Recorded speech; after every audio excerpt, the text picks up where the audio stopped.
Hello guys! So ngayon tuturuan ko kayo kung paano mag set ng Premiere by Google Chrome. So sa mga iba dyan na hindi pa alam kung ano yung mga kumbaga tinatawag nating freebies ni YouTube. So ito, panoorin nyo. First is punta kayo kay Google Chrome. And then next, type mo yung YouTube. Yan. And then, isa-sign in mo yung account na pagda-downloadan mo or paglalagyan mo ng video. So, naging ganyan na, kailangan i-check mo yung desktop site.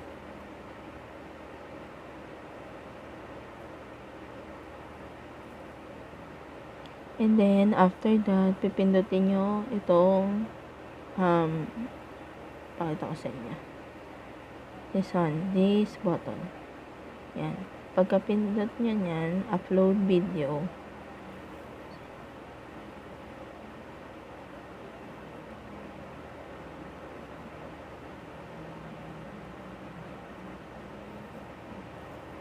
Masyadong malaki. Yan. Tapos select files. Kukuha kayo yung files dun sa gallery nyo or sa folder nyo kung saan in-edit nyo yung video na yun. So, ito. Ayan. Nagka-upload na siya. And then, after that, i-edit nyo yung title. Ayan. Title natin, how to make salmon, how to cook pala. Sorry. How to cook salmon, wala. Salmon roll. Tapos, lagyan natin ng grease. Kay mami ko kasi ito. So, tapos dito natin lalagay yung description. So, yung description niyan, kukunin ko dito sa Messenger. Ayan. Copy mo lang. Tapos, paste mo dito. Sa description, kahit ilan yan, 5,000 words yung pwede mo So, ayan. Yan yung recipe niya. So, isa din ganagandahan dito sa description is pwede kang maglagay ng hashtag na salmon roll para nakikita siya. Cooking 101 or cooking vlog. Ayan. So, ayan na siya. Dito, mag-upload ka ng thumbnail. So, another video yun kung paano ako gumawa ng thumbnail. Tapos, ang lagi nyo inalagay is no. Then, show more po tayo. Huwag mo i-check yan. Tapos, dito sa tags, itong tags na to, kapag kunyari, may nagsisearch ng mga others na pwedeng makuha yung video mo. So, ilalagay ko dito, how to cook salmon roll by Chris Egos. Pwede din ilagay mo yung channel mo. Para if ever na, kaya salmon roll. Ito yung mga suggestions ni YouTube kapag nag-search ka sa kanya. Tapos, how to cook salmon roll. Yan. Okay lang siya kahit po ulit-ulit siya. Kung ano yung mga ano mo. Tapos, ingredients of salmon roll. Yan. At least kapag nag-search yung sino man yung tao na yun, pwedeng isuggest ni YouTube yung video mo. So, mapapanood nila. And then, after that, ito, sa category, nilalagay ko lang lagi, is people and vlogs. Yan. Tapos, and upload na siya. As you can see, dito sa pinakababa, ayan, upload complete, processing will begin, shortly. So, yung process na sinasabi niya is yung mga nasa itaas. Monetization, video elements, checks, and visibility.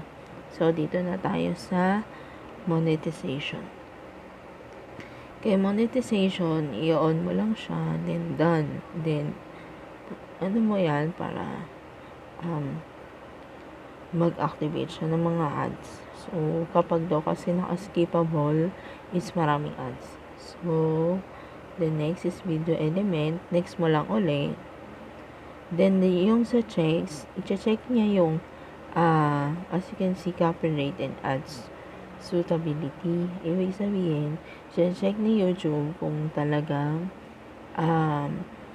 pwedeng lagyan ng ads yung video mo. So, yung copyright, yun yung mga music and yung mga kinuha mong sounds.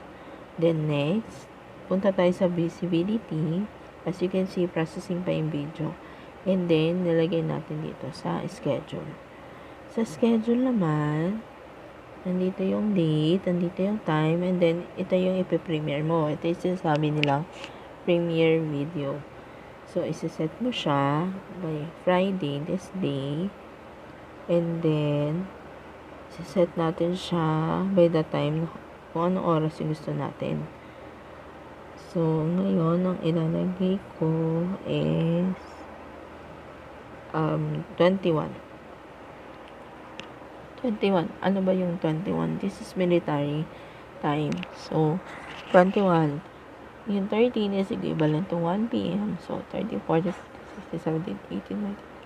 So, 9 o'clock siya. And then, isa-set natin siya as premiere. As you can see, processing pa yung video. Pwede mo na siyang i-schedule. And then, sabi niya dito, we'll start checking your video. Yan. Got it. Ayan na siya. So, loading na. Ayan. Nagpa-process pa siya. So, close na natin siya. Ngayon, lalabas na siya dito sa channel content mo na hindi pa siya tapos. At may nakalagay pa na pending. Ayan siya. So, ayan. So, yun lang guys. Sana natuto kayo sa aking video kahit medyo mabilis. Pero at least makukuha nyo. Yun lang guys. Just subscribe and comment and share and hit the notification bell for more videos or for more tutorial videos. So comment lang kayo kung ano yung gusto niyo ito tutorial. So yun lang guys. Bye.